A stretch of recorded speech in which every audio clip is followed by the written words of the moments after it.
2009년 10월 서울의 대학가에는 중간고사와 과제 제출로 분주한 공기가 감돌고 있었다. 도서관은 시험 준비로 가득했고 학생들은 서로 공부법을 공유하며 하루를 쪼개 살았다. 모두가 분주했지만 나름의 질서 속에서 하루하루가 이어졌다. 그러나 그달의 어느 날 서울대학교 해양생물학과 3학년 이소연의 이름이 학과 명단에서 사라진 순간 익숙했던 평온은 흔들리기 시작했다. 이소연은 성실하고 꼼꼼하다는 평가를 늘 받아온 학생이었다. 실험 과제를 정리할 때도 빠짐이 없었고 동아리 모임에서도 발표 준비를 세세하게 챙기는 모습으로 기억되었다. 평소 일정표를 정리하는 습관이 있었고 아르바이트와 학업을 병행하면서도 계획에서 벗어나는 일이 거의 없었다. 친구들은 그녀를 두고 늘 시간표처럼 사는 사람이라고 표현하곤 했다. 주중에는 카페 아르바이트를 하며 생활비를 마련했고 주말에는 연구 논문 스터디에 참여했다. 바다거북의 이동 경로 데이터를 분석하고 싶다는 장래의 꿈도 분명히 이야기했다. 그녀를 아는 이들은 모두 그 꿈을 향해 꾸준히 나아가는 사람이라고 생각했다. 사건이 시작된 날도 처음에는 평범했다. 이소연은 아르바이트 근무를 마치고 늦은 밤 카페 문을 닫았다. 평소처럼 단체 채팅방에 짧은 근황을 남기고 다음 주 세미나 발표 일정도 공유했다.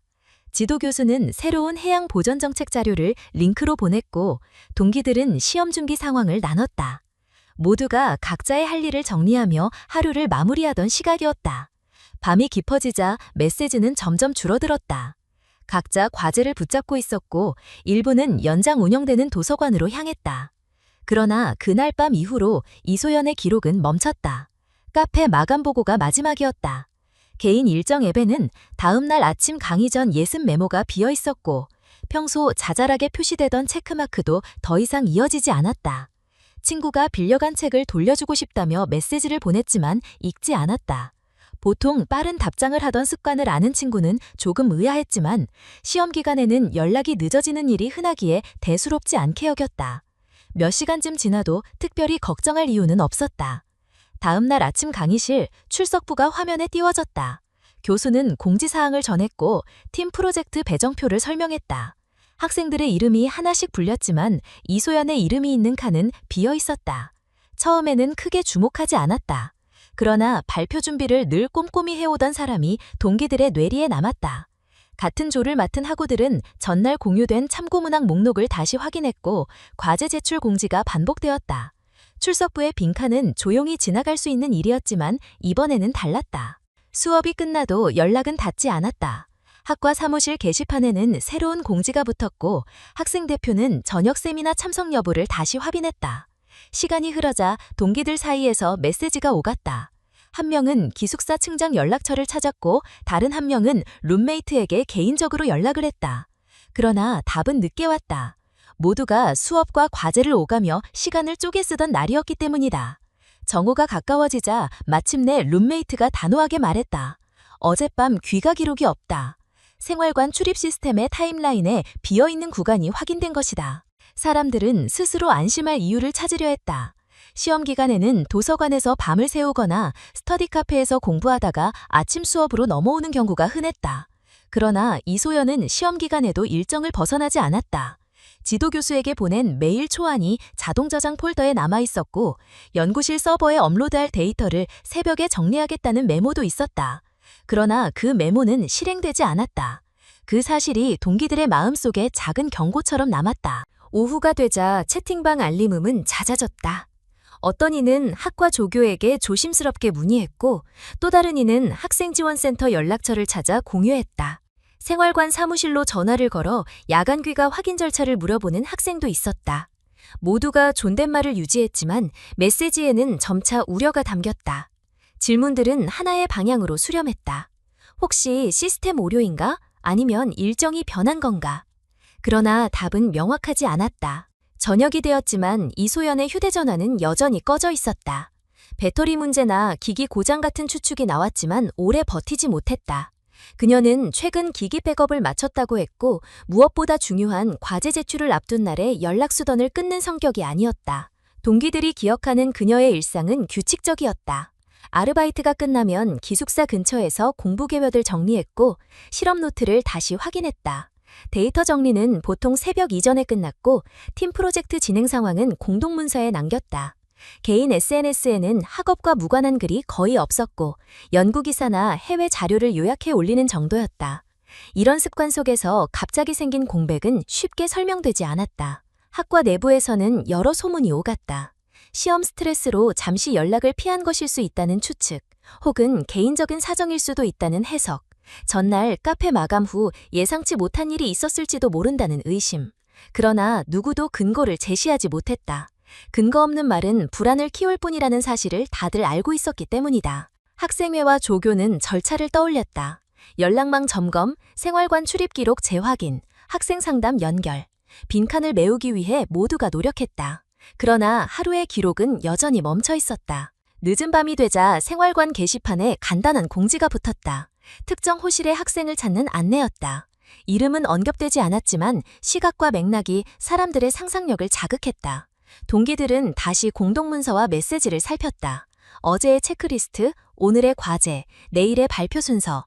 모든 항목은 분명했지만 이소연의 이름만 빠져 있었다. SNS에서는 해시태그가 만들어졌다. 실종이라는 단어는 아직 쓰이지 않았지만 연락이 닿지 않는 상황을 알리는 문구들이 올라왔다. 학생 커뮤니티에는 안전 귀가 서비스와 범죄 예방 안내가 다시 상단에 고정되었다. 누군가는 택시 영수증 앱을, 누군가는 카드 사용 내역 확인을 떠올렸지만 본인이 직접 확인하지 않으면 한계가 있었다. 밤이 깊어갈수록 감정은 무겁게 쌓였다. 몇몇은 교수에게 메일을 보냈고 팀 미팅을 연기해야 하는지 논의했다. 제안들은 정중했지만 문장 사이사이에 불길한 기운이 배어 있었다. 동기들은 입학 초기의 기억을 떠올렸다. 동아리 박람회에서 함께 지원서를 작성하던 모습, 첫 시험 기간에 과잠을 맞추던 일, 방학 때 환경봉사 신청 링크를 함께 나누던 순간. 그때부터 그녀의 말에는 언제나 목표가 담겨 있었다.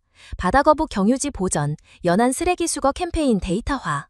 그 연속된 흐름이 오늘 갑자기 끊겼다는 사실이 이상하게 다가왔다. 학생들은 체크리스트를 만들었다. CCTV 확인 요청, 긴급 연락망 정리, 지도교수와 학년 대표 역할 분담, 생활관 야간 확인.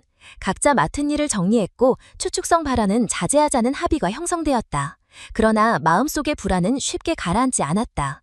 일정표는 더 이상 오늘을 설명하지 못했다. 어제까지의 계획은 분명했지만 오늘은 어긋나 있었다. 새벽이 가까워질수록 걱정은 짙어졌다. 누구도 단정적인 말을 하지 않았고 모두가 배려하는 언어를 유지했다. 그러나 채팅방 구석구석에 스며든 불안은 사라지지 않았다. 그날 밤의 마지막 기록은 간단했다. 아침 첫 시간에 학과 차원에서 공식 확인을 진행하자는 공지, 학생회 메일로 모인 사실 요약, 생활관 협조 요청 준비, 추측을 자제해달라는 당부. 사람들은 피곤에 지쳐 화면을 닫았다. 확인 가능한 항목의 체크는 잠시 멈추었다. 그러나 새벽은 아무 변화 없이 흘렀다. 읽음 표시가 늘어나지 않았고 마지막 접속 시간은 갱신되지 않았다. 시간은 흐르고 있었지만 한 사람의 흔적은 멈춰 있었다. 서울의 시험 주간은 평소처럼 흘러가고 있었지만 많은 이들에게 다음 날은 더 이상 익숙한 내일이 아니었다. 이소연의 부모는 밤새 연락이 닿지 않자 결국 다음 날 아침 일찍 학교로 발걸음을 옮겼다. 기숙사로 전화를 걸어도 학과 사무실에 연락을 해도 돌아오는 대답은 같았다. 어젯밤 귀가 기록이 없다는 사실이었다. 부모는 곧장 학과 건물로 찾아가 조교와 학과장이 만났다. 조교는 정중한 말투로 상황을 설명했지만 구체적인 정보는 부족했다. 부모는 더 이상 시간을 지체할 수 없다고 판단했다. 결국 경찰서로 향해 실종 신고를 접수했다. 신고서에는 이름, 나이, 학교, 마지막으로 목격된 장소와 시각이 상세히 적혔다. 담당 형사는 처음에는 단순 외출의 가능성을 언급했지만 부모의 단호한 표정과 생활 패턴에 대한 설명을 듣고 태도를 바꾸었다. 경찰은 즉시 주변 탐문을 시작했다. 생활관, 강의동, 아르바이트 카페 순으로 확인을 이어갔다. 카페 점주는 이소연이 평소처럼 근무를 마치고 퇴근했다고 진술했다. 늦은 밤 계산 마감을 마친 뒤 특별한 이상 행동은 없었다는 것이다. 그러나 그 이후 어디로 향했는지는 누구도 알지 못했다. 경찰은 학생들의 증언을 모으며 동선을 그려나갔다. 그 과정에서 생활관 출입 기록이 끊긴 시점과 카페 퇴근 시각 사이에 존재하는 공백이 드러났다. 부모는 점점 초조해졌다. 경찰은 차량 등록 정보를 조회해 위치를 추적하기 시작했다. 곧 한강 인근 공용주차장에서 그녀의 차량이 발견되었다는 보고가 들어왔다. 부모는 즉시 현장으로 달려갔고 경찰은 주변을 통제했다. 차량 문은 잠겨있지 않았고 조수석에는 가방과 지갑이 그대로 있었다. 단순한 가출이나 자발적 외출로 보기 어려운 정황이었다. 차량 주변을 살피던 수사관들은 곧 이상한 흔적을 발견했다.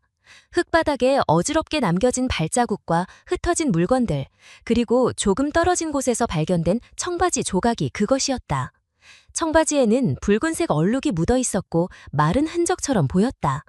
현장은 긴장감으로 가득했다. 경찰은 증거물을 수거해 국립과학수사연구원으로 보냈다. 부모는 현장에서 무너질 듯한 심정으로 서 있었다. 그러나 경찰은 신중을 강조하며 아직 단정할 수 없다고 말했다. 이 소식은 곧 언론에 전해졌다. 서울대 여학생 연락 두절, 차량 한강 인근에서 발견이라는 제목의 속보가 인터넷 포털을 장식했다. 기사에는 이름이 공개되지 않았지만 나이와 학교 정보만으로도 많은 이들이 대상을 특정할 수 있었다. 학과 학생들은 기자들의 전화를 받기 시작했고 일부는 익명으로 인터뷰에 응했다. 성실하고 계획적인 학생이었다는 증언이 기사로 실렸다. 뉴스가 확산되자 학생 커뮤니티는 술렁였다. 게시판에는 안전귀가 서비스 링크와 범죄 예방 수칙이 다시 상단에 고정되었다. 몇몇은 성급히 의혹을 제기했지만 다수는 조심스럽게 상황을 지켜보자는 입장이었다. 그러나 불안은 점차 커졌다. 강의실에서 빈자리를 볼 때마다 학생들은 침묵했고 교수는 수업을 시작하기 전 안전에 유의하라는 말을 덧붙였다. 경찰은 본격적으로 수색을 시작했다. 차량 주변을 중심으로 수색견이 투입되었고 강변과 인근 산책로를 따라 흔적을 추적했다. 그러나 많은 사람이 오가는 장소여서 뚜렷한 발자취를 잡기는 어려웠다. 그럼에도 발자국과 찢어진 청바지, 혈흔은 단순 실종이 아닌 범죄 가능성을 강하게 시사했다. 수사팀은 현장 사진을 남기고 모든 증거를 봉인했다. 부모는 경찰서에서 장시간 조사를 받았다. 딸의 생활 패턴, 연락 빈도, 대인관계, 최근의 변화 여부 등 세세한 질문이 이어졌다. 부모는 담담히 답했지만 대답이 끝날 때마다 긴 침묵이 뒤따랐다. 이소연이 집과 연락을 끊을 이유는 전혀 없었고 최근에 특별히 힘들어하던 모습도 없었다. 경찰은 점차 사건을 단순 실종이 아닌 형사사건으로 전환하기 시작했다. 언론은 사건 현장을 연일 보도했다. 주차장 주변에서 촬영된 화면에는 경찰이 테이프를 치고 현장을 조사하는 모습이 잡혔다. 시민들은 TV와 인터넷을 통해 소식을 접하며 충격에 빠졌다. 하루아침에 대학생이 흔적도 없이 사라질 수 있나? 라는 질문이 퍼졌다. 온라인 댓글창에는 분노와 안타까움이 뒤섞인 반응이 이어졌다. 학생회는 긴급 회의를 열었다.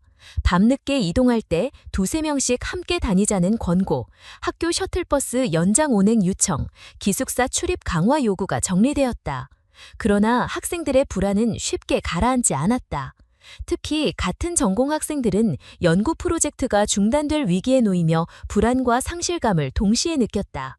교수들도 수업 중 학생들의 표정에서 긴장감을 읽을 수 있었다. 경찰은 CCTV 확보에 나섰다. 차량이 발견된 공용주차장의 카메라를 확인했지만 화질이 낮아 특정 인물이나 차량 번호를 포착하기 어려웠다. 다만 특정 시간대 차량 근처에서 움직이는 그림자가 희미하게 잡혔다. 수사팀은 이 장면을 정밀 분석하기 위해 전문가를 투입했다. 밤이 깊어가자 부모는 경찰서 대기실에 남아 있었다. 친척들이 위로의 말을 건네며 음식을 가져왔지만 부모는 손도 대지 못했다. 그들의 눈에는 피곤과 절망이 동시에 어려 있었다. 그러나 경찰은 포기하지 않았다. 확보된 증거를 국과수로 보내고 목격자 제보를 기다렸다. 학생들은 SNS에 이소연의 사진을 공유하며 제보를 요청했다. 혹시라도 본 사람이 있으면 연락해달라는 문구와 함께 해시태그가 빠르게 확산되었다. 전국적인 관심으로 번졌지만 당장 새로운 단서는 나오지 않았다. 모두가 같은 사진과 같은 문장을 공유했지만 실질적인 진전은 없었다. 시간이 지날수록 불안은 더 커졌다.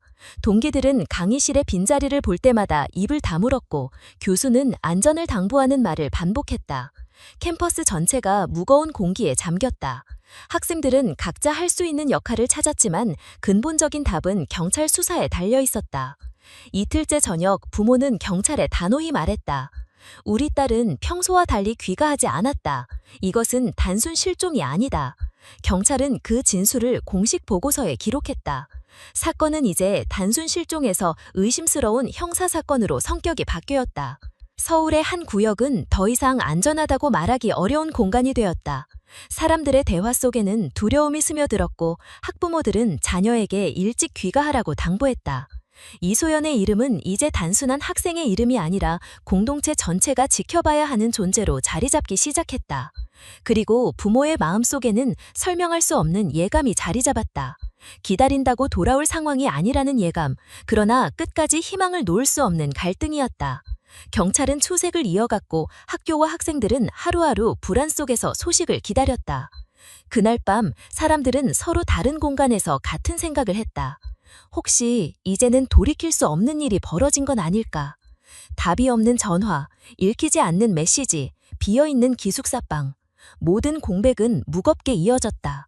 그리고 그 공백은 앞으로도 오랫동안 채워지지 않을 듯한 불길한 예고처럼 다가왔다. 경찰은 초기 수사에서 가장 먼저 가까운 인간관계를 주목했다. 생활 패턴이 규칙적인 대학생이 하루아침에 연락두절이 되었다는 사실은 단순한 우연으로 보기 어려웠다. 주변인 조사를 진행하는 과정에서 여러 학생과 동료들의 진술 속에 반복적으로 언급된 이름이 있었다. 바로 정민호였다. 그는 이소연의 전 남자친구였고 같은 학교 경영학과에 재학 중이었다. 나이로는 2살이 많았으며 학내에서는 활발하고 사교적인 성격으로 알려져 있었다. 두 사람은 1년 넘게 교제했지만 몇 달 전 갑작스럽게 결별했다. 결별의 이유를 아는 사람은 많지 않았다. 일부는 이소연이 학업과 연류에 더 집중하기 위해 스스로 관계를 정리했다고 말했고, 또 다른 일부는 민호가 술자리와 동아리 활동에 치중하면서 잦은 갈등이 있었다고 전했다. 어느 쪽이든 두 사람 사이에 균열이 생겼다는 사실은 분명했다. 경찰은 이 정보를 바탕으로 민호를 소환했다. 그는 처음에는 차분하고 협조적인 태도를 보였지만 조사실의 공기는 빠르게 무거워졌다. 실종 당일 행적을 묻자 그는 집에 있었다고 답했다. 그러나 이를 입증할 수 있는 사람은 의붓 아버지뿐이었다. 객관적인 증거가 없는 알리바이는 수사팀에게 의문을 남겼다. 추가 조사에서 일주일 전 두 사람이 술집에서 언쟁을 벌였다는 목격자 진술이 나왔다. 같은 학과 학생이었던 한 여성이 두 사람이 격하게 다투는 장면을 봤다고 말했다. 그녀의 기억에 따르면 이소연은 관계를 확실히 끝내자고 했고 민호는 받아들이지 못한 채 언성을 높였다. 그날 이후 두 사람이 다시 만나는 것을 본 사람은 없었지만 이 목격담은 민호에 대한 의심을 키웠다. 언론은 이 사실을 빠르게 보도했다. 전 남자친구 주요 용의자로 지목이라는 제목의 기사가 인터넷을 장식했다. 기사에는 민호의 이름이 직접 언급되지는 않았지만 학생들은 이미 누구인지 알고 있었다. 온라인 커뮤니티에는 그의 사진과 추측이 떠돌았다. 일부는 충분히 가능성이 있다고 했고 또 다른 일부는 증거도 없이 몰아세우는 것이라며 반박했다. 하지만 분위기는 이미 기울어 있었다. 민호의 일상은 순식간에 무너졌다. 강의실에서는 속삭임이 이어졌고 동아리 모임은 해산 분위기로 변했다. 교수들까지 그를 주시했다. 그는 억울함을 호소했지만 설득력은 약했다. 의붓 아버지와 함께 있었다는 말은 경찰에게조차 충분하지 않았다. 결국 경찰은 민호의 DNA를 채취해 국가수에 분석을 의뢰했다. 현장에서 발견된 청바지 조각에 묻은 혈흔과 대조하기 위해서였다. 며칠 후 결과가 나왔다. DNA는 일치하지 않았다. 국가수 보고서는 명확했다. 피해자의 것으로 추정되는 혈흔 외에 전 남자친구의 DNA는 발견되지 않았다. 이 결과는 수사 방향에 큰 변화를 가져왔다. 경찰은 공식적으로 민호를 용의선상에서 제외하지는 않았지만 중심을 두었던 시선이 흔들렸다. 그러나 사회적 평판은 이미 회복하기 어려웠다. 인터넷에는 여전히 그가 범인일 것이라는 글이 올라왔고 일부 기자들은 그를 따라다니며 사진을 찍으려 했다. 민호는 수업에 나오지 못했고 결국 휴학계를 제출했다. 그는 나는 아무 잘못이 없다고 말했지만 사람들은 쉽게 믿지 않았다. 이소연의 부모에게도 이 결과는 복잡한 감정을 안겼다. 처음에는 분노와 원망이 민호에게 향했지만 DNA 불일치라는 결과 앞에서 다시 혼란스러워졌다. 그럼 누가 딸을 사라지게 했단 말인가? 경찰은 조심스럽게 다른 가능성도 열어두고 수사하겠다고 설명했지만 부모의 마음은 더 깊은 어둠 속으로 빠져들었다. 학생 사회도 둘로 갈라졌다. 어떤 이들은 여전히 민호를 의심하며 증거는 불완전할 수 있다고 주장했다. 또 다른 이들은 무죄 추정의 원칙을 강조하며 잘못된 악인이 한 사람의 인생을 망가뜨리고 있다고 우려했다. 학과 게시판에는 확실한 증거 없이 개인을 지목하지 말자라는 글이 올라왔지만 이미 확산된 소문을 거두기는 어려웠다. 민호는 인터뷰 요청을 받았지만 대부분 거절했다. 드물게 카메라 앞에 선 자리에서 그는 나는 그날 집에 있었고 나름대로 증명도 했다. 하지만 사람들은 믿지 않는다. 진실은 언젠가 밝혀질 거라 믿는다고 말했다. 그의 말은 다시 인터넷에서 논란이 되었다. 누군가는 연민을 보냈고 누군가는 거짓말이라며 비난했다. 경찰은 수사가 진전되지 않는 동안 새로운 방향을 모색해야 했다. 그러나 초점이 민호에게 쏠려 있는 사이 다른 단서들은 흐려졌다. 언론은 경찰의 성급한 판단이 수사를 지연시킨다는 비판을 내놓았다. 사람들은 점점 경찰의 능력에 회의를 느꼈고 사건은 해결되지 않은 채 불안만 키워갔다. 이소연의 이름은 단순한 학우의 이름이 아니라 사회적 이슈가 되었다. 거리의 전단지, 인터넷 기사, 토론 프로그램에서 그녀의 이야기가 다루어졌다. 그러나 가장 중요한 진실, 누가 왜 그녀를 사라지게 했는지는 여전히 알 수 없었다. 민호는 결국 서울을 떠났다. 가족과 함께 지방으로 내려가 조용히 지내기로 했다. 학교도 친구도 모든 일상도 포기해야 했다. 억울함은 남았지만 그것을 입증할 방법은 없었다. 사람들은 여전히 그를 의심하거나 혹은 또 다른 피해자로 바라보았다. 어느 쪽이든 그의 삶은 이전과 같을 수 없었다. 사건은 여전히 해결되지 않았고 이소연의 행방은 묘연했다. 경찰은 다른 용의자의 가능성을 배제하지 않겠다고 했지만 사람들의 관심은 점점 피로로 바뀌어갔다. 그러나 부모에게는 피로라는 말조차 허락되지 않았다. 그들에게는 매일이 사라진 딸을 기다리는 시간이었다. 사건은 이제 단순한 추측으로 설명될 수 없었다. 누군가가 이소연을 해쳤을 가능성이 뚜렷했지만 범인은 잡히지 않았다. DNA는 민호가 아님을 증명했지만 다른 사람을 가리키는 증거는 나오지 않았다. 사람들은 속으로 중얼거렸다. 만약 그가 아니라면 도대체 누구란 말인가? 이 질문은 답 없이 남았고 공동체 전체를 흔들며 절망으로 변해갔다. 그리고 이 질문은 앞으로도 오랫동안 풀리지 않은 그림자처럼 남을 수밖에 없었다. 수사는 몇 달 동안 이어졌지만 뚜렷한 결과는 나오지 않았다. 경찰은 수십 명의 제보자를 만났고 각종 CCTV를 확인했지만 서연의 행방을 보여주는 결정적인 단서는 끝내 발견되지 않았다. 언론 보도는 초기의 집중 조명에서 점차 줄어들었다. 사건 발생 직후에는 신문 일면에 실릴 정도로 주목을 받았지만 시간이 지나면서 다른 사회 이슈들에 자리를 내주었다. 여전히 관심을 가진 이들은 있었지만 뉴스의 비중은 점점 작아졌다. 경찰은 2009년 10월 말 공식 발표를 통해 사건을 장기 미제 사건으로 분류한다고 알렸다.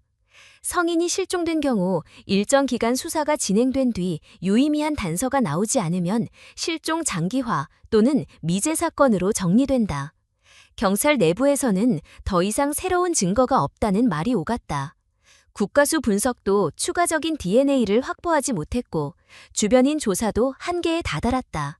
결국 수사팀은 사건 기록을 장기 미제 파일에 넣을 수밖에 없었다. 이 발표는 서열의 가족에게는 사실상의 종결 선고로 다가왔다. 딸을 되찾을 수 있을 거라는 희망이 완전히 사라진 것은 아니었지만 공식 기관이 더 이상 진전을 보여주지 않겠다는 선언은 부모의 마음을 무너뜨렸다.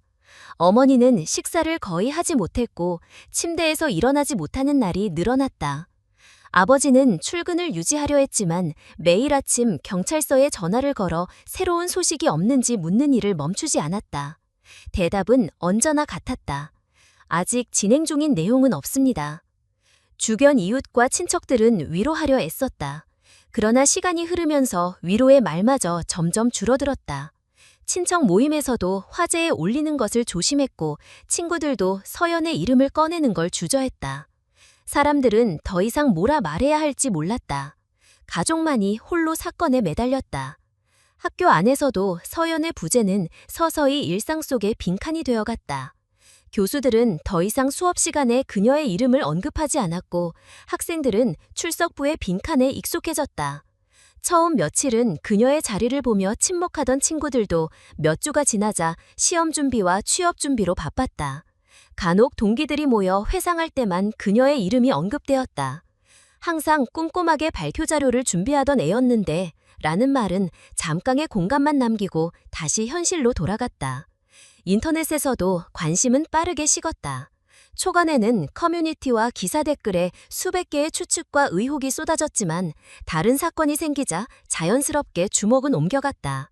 남겨진 건 오래된 기사 링크와 몇몇 사람들의 기억뿐이었다. 사람들은 여전히 불안해하면서도 더 이상 목소리를 내지 않았다.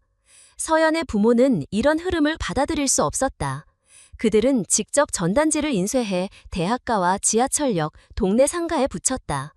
우리 딸을 찾습니다 라는 문구와 고등학교 졸업사진이 실린 전단지는 하루가 멀다 하고 새로 제작되었다. 그러나 대부분의 사람들은 바쁘게 걸음을 옮기며 그 전단지를 스쳐 지나갔다. 시간이 지나자 전단지는 비바람에 젖어 색이 바래고 찢어졌다. 부모는 다시 전단지를 교체하며 기억해달라는 마음으로 거리를 다녔다. 어머니는 보건소에서 상담을 받기 시작했다. 의사는 불안장애와 우울 증세가 심각하다며 약을 처방했지만 약을 복용해도 마음의 공허함은 채워지지 않았다. 아버지는 회사에서 조퇴를 반복하다 결국 장기 휴직을 신청했다. 회사 동료들은 이해한다는 말을 했지만 현실적으로는 그의 빈자리를 메우기 어려워했다. 결국 그는 직장을 잃을 위기에 놓였다.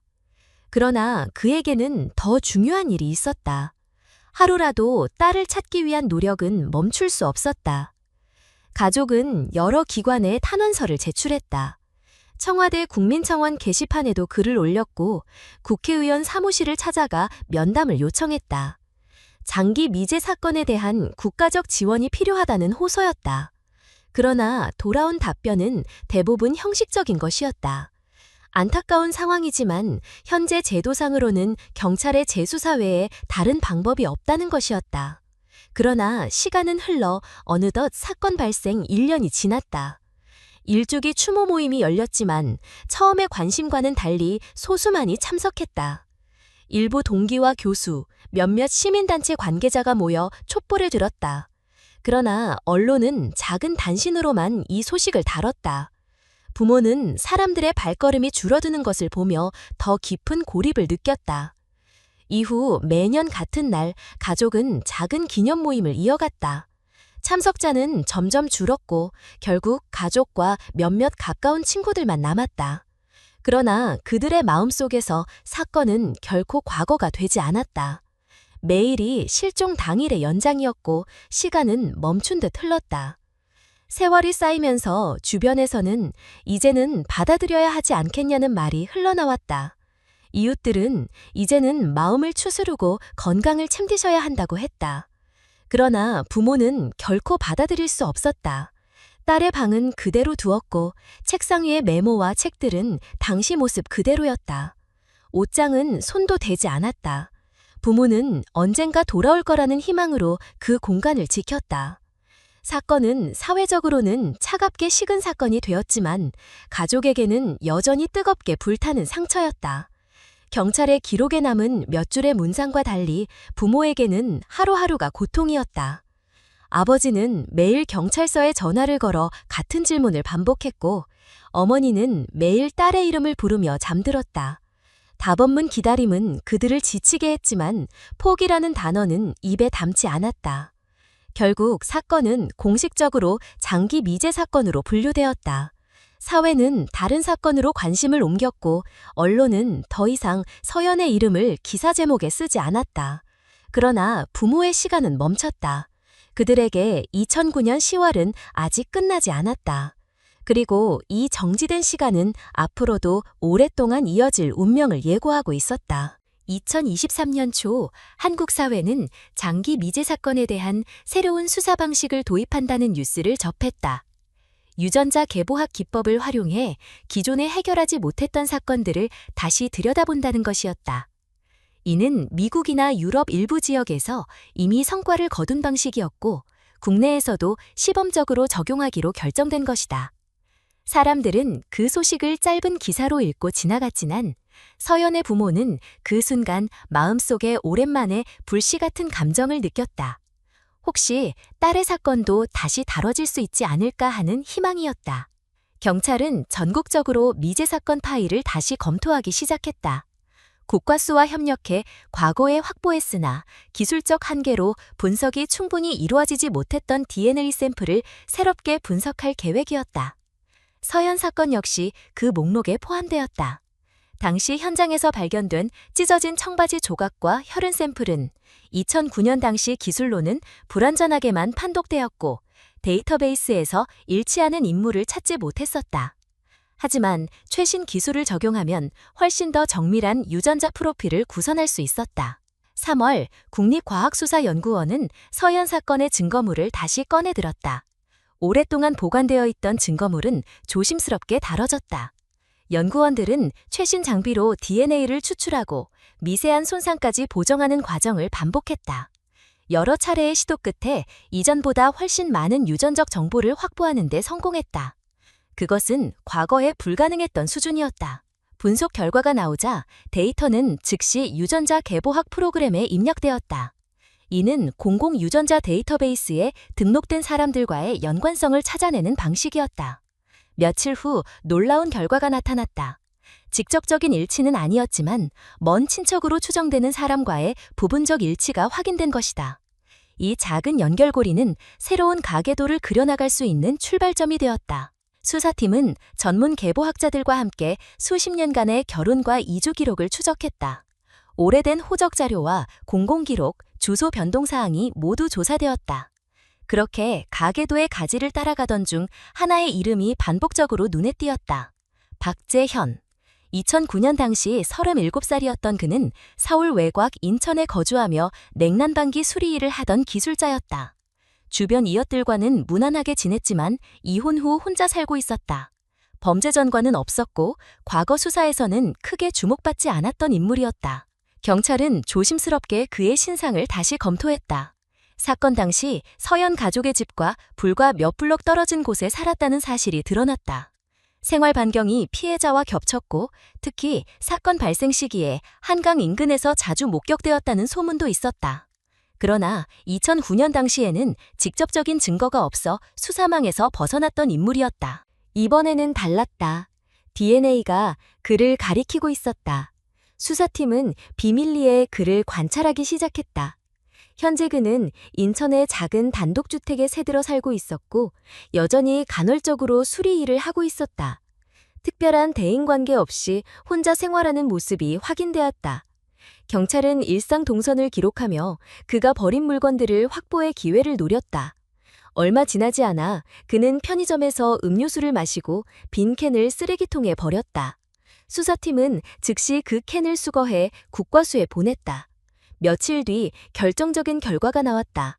캔에서 나온 DNA가 서연의 찢어진 바지에서 검출된 DNA와 완벽하게 일치했다. 14년 만에 처음으로 사건의 실체에 다가서는 순간이었다. 이 사실이 부모에게 전해졌을 때 그들은 오래 참아온 눈물을 터뜨렸다. 어머니는 드디어 이름을 알았다라며 흐느꼈고 아버지는 떨리는 목소리로 우리가 기다려온 답이 이제야 왔다고 말했다. 그것은 위로와 분노가 동시에 섞인 복잡한 감정이었다. 그동안 경찰과 사회가 사건을 외면한 세월이 떠올랐고 범인이 바로 근처에 살았다는 사실은 충격을 더했다. 경찰은 내부적으로 긴급 회의를 열었다. 이제 수사는 피해자 특정 단계에 들어섰고 체포를 위한 법적 절차를 준비해야 했다. 증거는 충분했지만 범인의 생활 반경을 완전히 파악하고 도주 가능성을 차단하는 일이 중요했다. 동시에 언론의 정보가 새어나가지 않도록 극도의 보안을 유지했다. 그러나 소문은 이미 조금씩 번지고 있었다. 일부 경찰 관계자와 연결된 기자들은 새로운 DNA 분석에서 유력 용의자가 특정되었다는 사실을 감지했다. 온라인 커뮤니티에는 사건이 곧 해결될 것 같다는 글이 돌았다. 사람들은 다시 관심을 보이기 시작했고 14년 전의 기억을 되새기며 글을 올렸다. 부모는 다시 한번 기자들의 취재 요청을 받았다. 그러나 이번에는 조심스럽게 말을 아꼈다. 확실한 결과가 나오기 전까지는 기다리겠다는 입장이었다. 그럼에도 불구하고 그들의 표정에는 오랜 시간 꺼져 있던 희망의 불빛이 어렴풋이 비치고 있었다. 경찰은 곧 체포작정에 돌입하기로 했다. 충분한 증거가 확보된 이상 더 이상 미룰 수 없었다. 피의자가 상황을 눈치채고 도주하거나 증거를 인멸할 가능성을 배제할 수 없었기 때문이다. 수사팀은 그의 일상 동선을 분석해 가장 자연스럽고 충돌 없는 시점을 선택했다. 그 시점이 다가오자 부모는 다시 잠을 이루지 못했다. 매일이 긴장 속에서 흘렀다. 그러나 이번의 기다림은 과거와 달랐다. 더 이상 막막한 공허가 아니라 진실에 다가서는 현실적인 기대였다. 경찰이 언제 전화를 걸어올지, 어떤 소식을 들려줄지 그들은 손에 땀을 쥐고 기다렸다. 그리고 그 기다림의 끝에는 지난 14년 동안 얼어붙어 있던 사건의 문이 드디어 열릴 준비를 하고 있었다. 2023년 7월 경찰은 오랜 준비 끝에 박재현의 집 앞에서 체포작전을 실행했다. 이웃들은 갑작스러운 경찰차의 출동과 수사관들의 움직임을 목격하며 놀라움을 감추지 못했다. 현관 앞에서 수갑을 채워 끌려 나오는 그의 얼굴은 무표정했고 기자들의 카메라는 그 장면을 놓치지 않았다.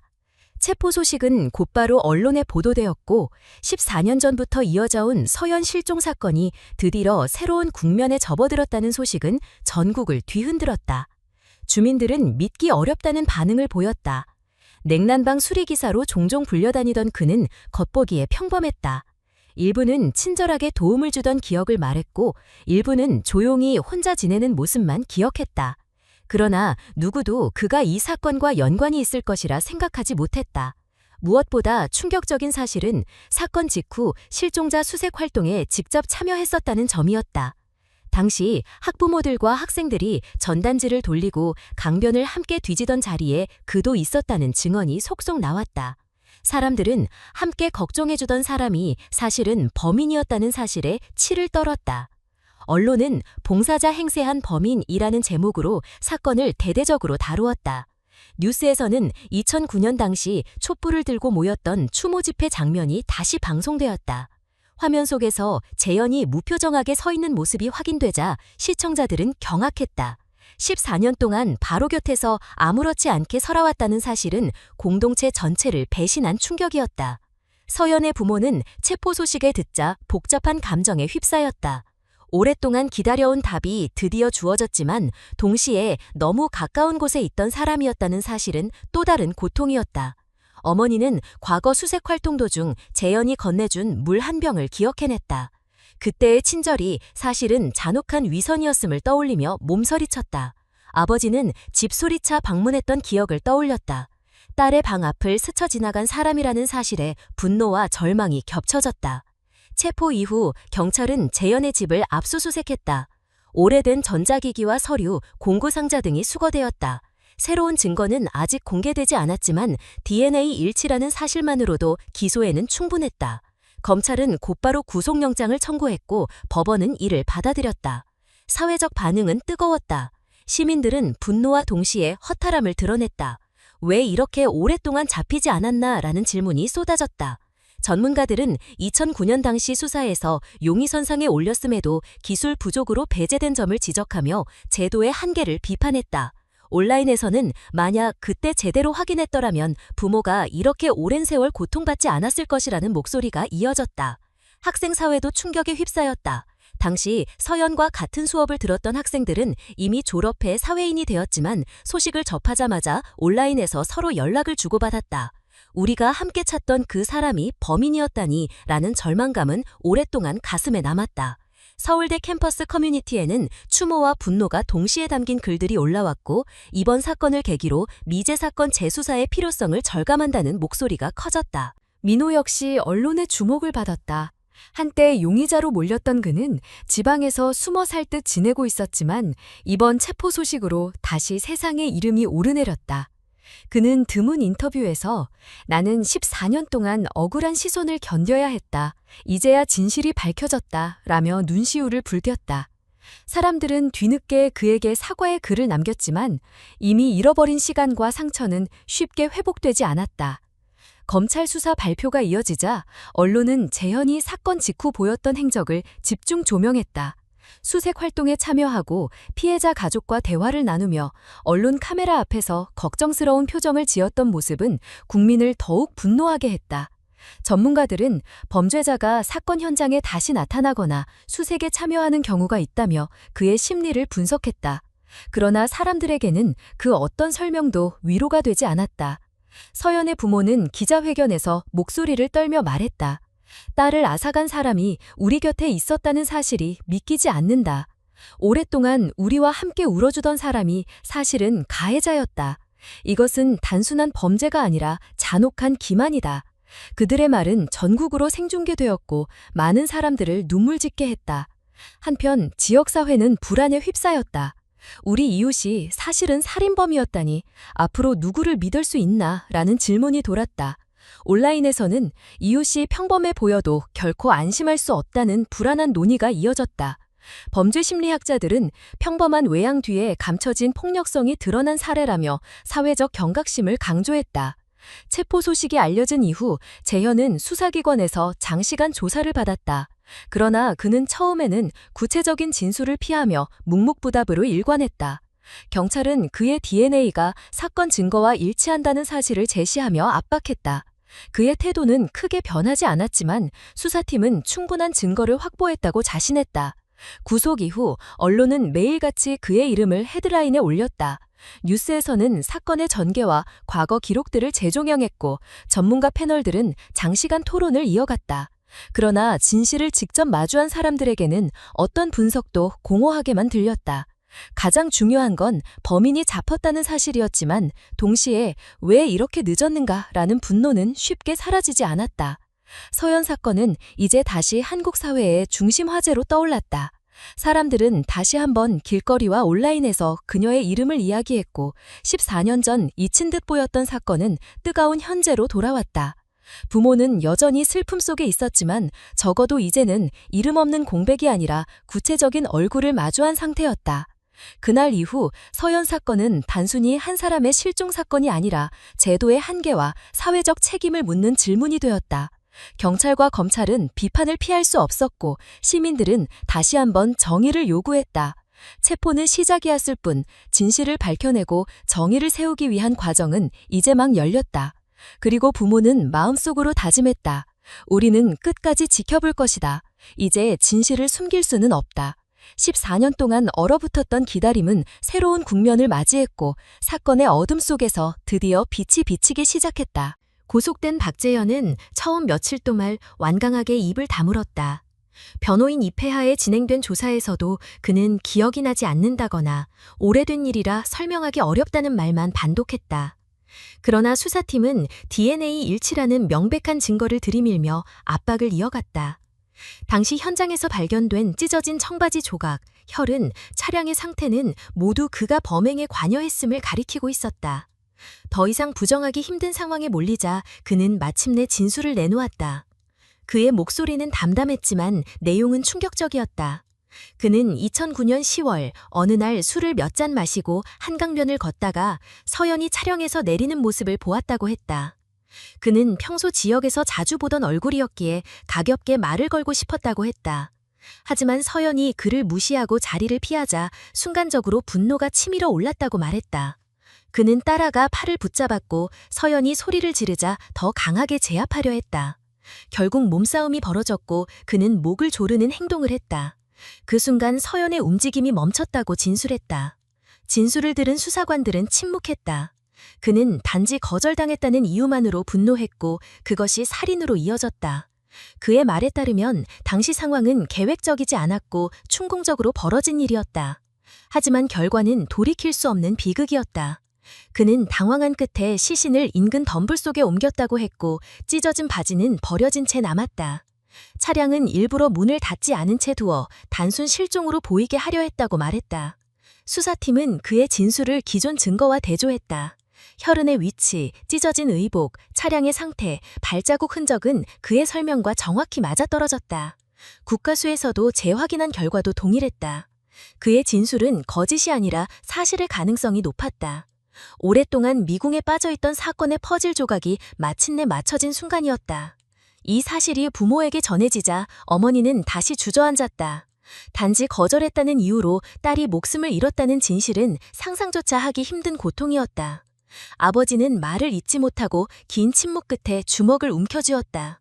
오랫동안 기다려온 답이었지만 그 답은 그들이 감당하기엔 너무 잔혹했다. 언론은 그의 자백 내용을 긴급 속보로 내보냈다. 단순한 거절에 분노해 살인이라는 자극적인 제목이 뉴스 화면을 가득 메웠다. 시청자들은 경악했고 온라인은 순식간에 분노의 댓글로 뒤덮였다. 이런 이유로 사람을 죽이다니, 14년 동안 평범한 얼굴로 살아온 괴물이라는 말들이 이어졌다. 사람들은 단순한 충격을 넘어 깊은 두려움을 느꼈다. 누구나 일상에서 겪을 수 있는 작은 거절이 죽음으로 이어질 수 있다는 사실은 사회 전반에 불안을 퍼뜨렸다. 심리학자들은 방송에 출연해 그의 심리에 대한 분석을 내놓았다. 일부는 억눌린 분노가 충동적으로 폭발한 사례라고 설명했고 또 다른 일부는 타인의 거절을 받아들이지 못하는 병적인 성향이라고 분석했다. 그러나 어떤 설명도 분노와 슬픔을 덜어주지는 못했다. 시민들은 이 사건이 단순한 개인의 범죄가 아니라 사회의 안전 문제라고 느꼈다. 추가 수사에서 밝혀진 사실은 더 큰 충격을 안겼다. 그는 사건 이후 별다른 죄책감 없이 일상을 이어갔다. 동네에서 의뢰를 받아 냉난방기를 고치고 가끔 시장에 들러 장을 보고 이웃과 짧은 인사를 나누며 평범한 사람처럼 지냈다. 심지어 실종 직후에는 수색 활동에도 참여하며 피해자 가족에게 위로의 말을 건네기도 했다. 수사팀은 이 부분을 집중적으로 조사했고 여러 목격자가 그의 존재를 기억해냈다. 피해자의 아버지와도 당시 몇 마디 대화를 나눈 기록이 있었다. 이 사실이 알려지자 사람들은 다시 한번 충격을 받았다. 단지 범행을 저질렀다는 사실만으로도 분노했는데 피해자 가족 곁에서 위로하는 척하며 기만했다는 사실은 더 큰 공포를 불러일으켰다. 괴물은 우리 곁에 있었다는 말이 회자되었다. 사회적 분위기는 무겁게 가라앉았다. 학생들은 야간 이동을 꺼렸고 학부모들은 자녀에게 일찍 귀가하라고 당부했다. 학교와 지역사회는 범죄 예방 교육과 안전 대책을 강화해야 한다는 목소리를 높였다.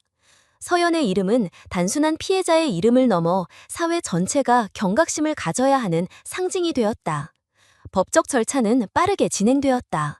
검찰은 살인 및 시체 유기 혐의로 그를 기소했다. 법정에 서게 된 그는 여전히 무표정했고 반성의 기색은 드러내지 않았다. 피해자 가족은 방청석에서 그를 바라보며 눈물을 흘렸다. 어머니는 법정에서 우리 딸은 반지 공부하고 꿈꾸던 평범한 학생이었다. 그 작은 생명을 앗아간 사람은 단 한 번의 거절조차 받아들이지 못했다. 이것이 어떻게 용서받을 수 있겠냐고 울부짖었다. 그 목소리는 방청석을 가득 메웠고 언론을 통해 전국으로 퍼져나갔다. 재판 과정에서 변호인은 범행이 계획적이지 않았고 충동적이었다는 점을 강조하려 했다. 그러나 검찰은 계획 여부와 상관없이 잔혹한 결과는 명백하다며 강력한 처벌을 요구했다. 특히 그는 범행 이후 14년 동안 죄책감을 숨기고 평범하게 살아온 점, 피해자 가족을 기만한 점을 지적하며 무거운 형량을 주장했다. 여론은 검찰의 주장을 지지했다. 시민단체는 법원 앞에서 집회를 열고 서연에게 정의를 이라는 구호를 외쳤다. 촛불을 든 사람들은 범죄자의 철저한 처벌을 요구했고 언론은 이를 대대적으로 보도했다. 사건은 단순한 법적 절차를 넘어 사회적 운동으로 확산되었다. 민호도 법정에 증인으로 출석해 짧게 진술했다.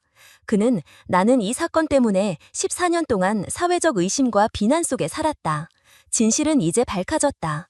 하지만 내 삶 역시 돌이킬 수 없을 만큼 망가졌다고 말했다. 그의 말은 많은 이들의 마음에 깊은 울림을 주었다.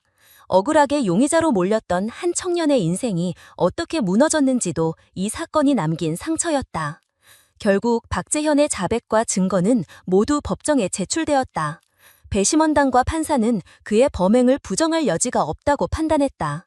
재판은 점차 결론을 향해 나아갔고 시민들은 선고를 손꼽아 기다렸다.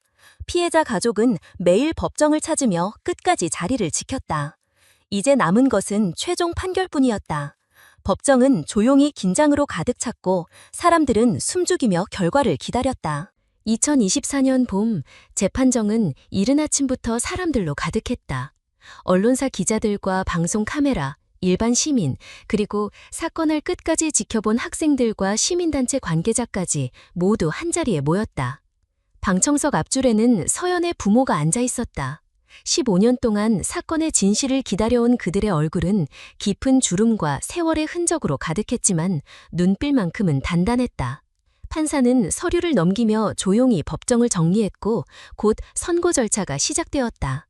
검찰은 지난 기일에서 제출한 증거들을 다시 강조했다. 2013년 최신 DNA 기법으로 재확인된 증거, 박재현이 버린 음료수 캔에서 나온 DNA와 현장 증거의 일치, 그리고 본인이 직접 한 자백까지. 모든 것이 그가 범인임을 입증하고 있었다.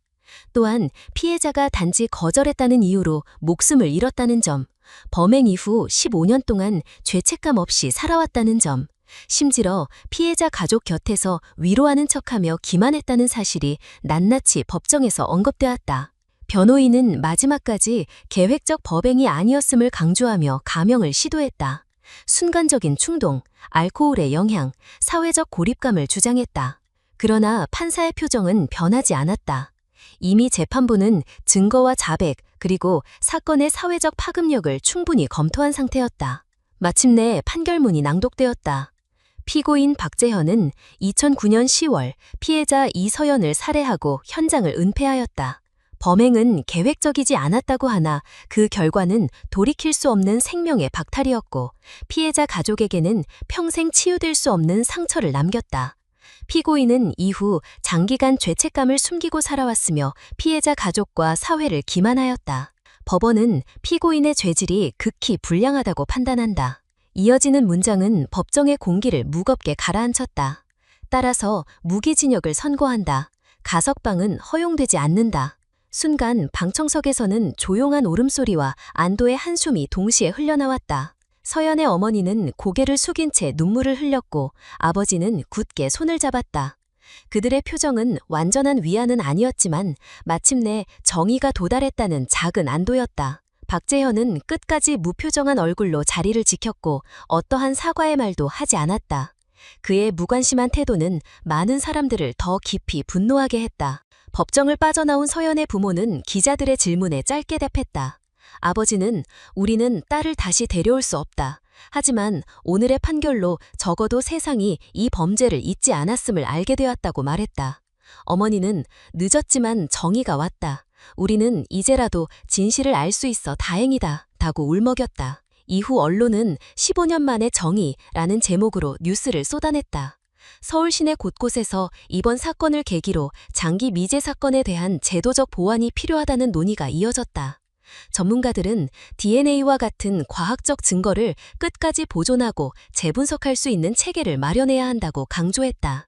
국회에서도 관련 법안 논의가 시작되었고 경찰은 장기 미제 사건 전담팀을 확대하기로 발표했다. 대학 사회 역시 변화가 있었다. 서울대학교는 서연의 이름을 딴 장학금을 제정했다. 해양생물학을 전공하는 학생들에게 주어지는 장학금으로 그녀가 이루지 못한 꿈을 후배들이 이어가길 바라는 뜻이 담겼다. 장학금 수여식에는 부모가 참석했고 어머니는 딸의 이름이 불리는 순간 눈물을 멈추지 못했다. 아버지는 서연이 사랑했던 바다를 지키려는 이들이 앞으로 나아가는 데 도움이 되길 바란다고 말했다. 시간이 흐르면서 서연 사건은 단순히 한 가족의 비극이 아니라 사회 전체가 기억해야 할 교훈으로 자리 잡았다. 사람들은 매년 10월이면 그녀를 떠올렸고 대학 캠퍼스에서는 안전과 존중에 대한 세미나가 열렸다. 학생들은 서로를 배려하는 문화를 만들자고 다짐했다. 무엇보다 이 사건은 인간관계 속에서 거절이 존중되지 않을 때 어떤 비극이 발생할 수 있는지를 드러냈다. 서연은 단지 자기 의사를 분명히 했을 뿐이었다. 하지만 상대는 그것을 받아들이지 못했고 그 결과 한 생명이 사라졌다. 사회는 이 사건을 통해 개인의 선택과 의사를 존중하는 문화가 얼마나 중요한지 절실히 깨닫게 되었다.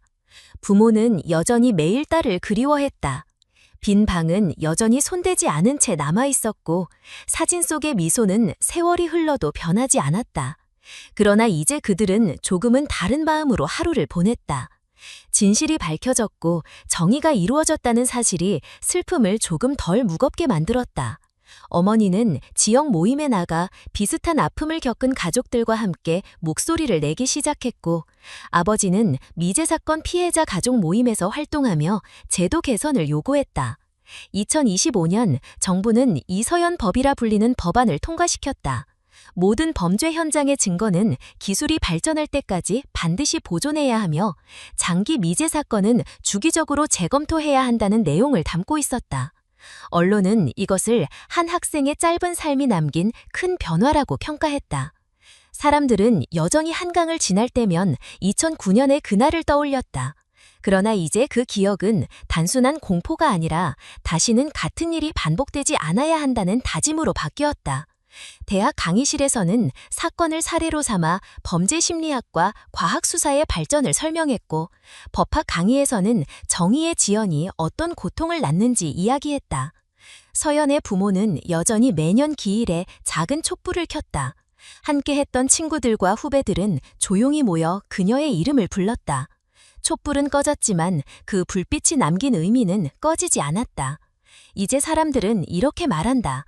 정의는 늦게 올 수도 있다. 하지만 포기하지 않는 한 반드시 도착한다. 그리고 또 이렇게 덧붙인다. 한 사람의 목소리, 한 사람의 선택을 존중하는 문화가 곧 사회를 지키는 길이다. 이 사건은 한 청년의 삶을 앗아간 비극으로 끝나지 않았다. 그것은 우리 모두에게 남겨진 질문이자 다짐이었다. 누군가의 작은 거절이 존중받는 사회, 누구도 이유 없는 폭력에 희생되지 않는 사회, 그 약속을 지키는 것이 남겨진 우리들의 몫이라는 메시지가 조용히 그러나 깊게 마음속에 새겨졌다. 오늘 이야기를 끝까지 함께 해주신 모든 분들께 진심으로 감사의 말씀을 드립니다. 긴 시간 동안 귀 기울여주신 마음은 저희에게 큰 힘이 됩니다. 이서연의 이야기는 단순한 한 사람의 비극이 아니라 우리 사회 전체가 함께 기억해야 할 교훈입니다. 작은 거절조차 존중받지 못하면 얼마나 큰 비극으로 이어질 수 있는지, 그리고 정의가 늦게 찾아온다 해도 결코 포기하지 않는 노력이 얼마나 중요한지를 다시금 깨닫게 됩니다.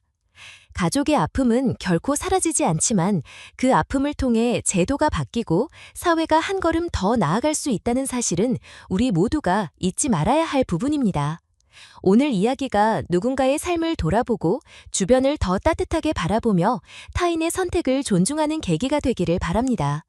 저희 채널은 앞으로도 잊히지 말아야 할 사건과 우리 사회가 함께 고민해야 할 주제를 꾸준히 다루겠습니다. 여러분의 작은 관심과 응원이 모여 더 큰 목소리를 만들 수 있습니다. 영상을 보신 후 마음에 남는 부분이 있다면 아래에 소중한 의견을 남겨주시고 함께 공감하셨다면 좋아요를 눌러주시길 부탁드립니다. 그리고 앞으로의 이야기를 계속 함께 해주시려면 꼭 구독해주시기 바랍니다. 다시 한번 시청해주신 모든 분들께 깊은 감사를 드립니다.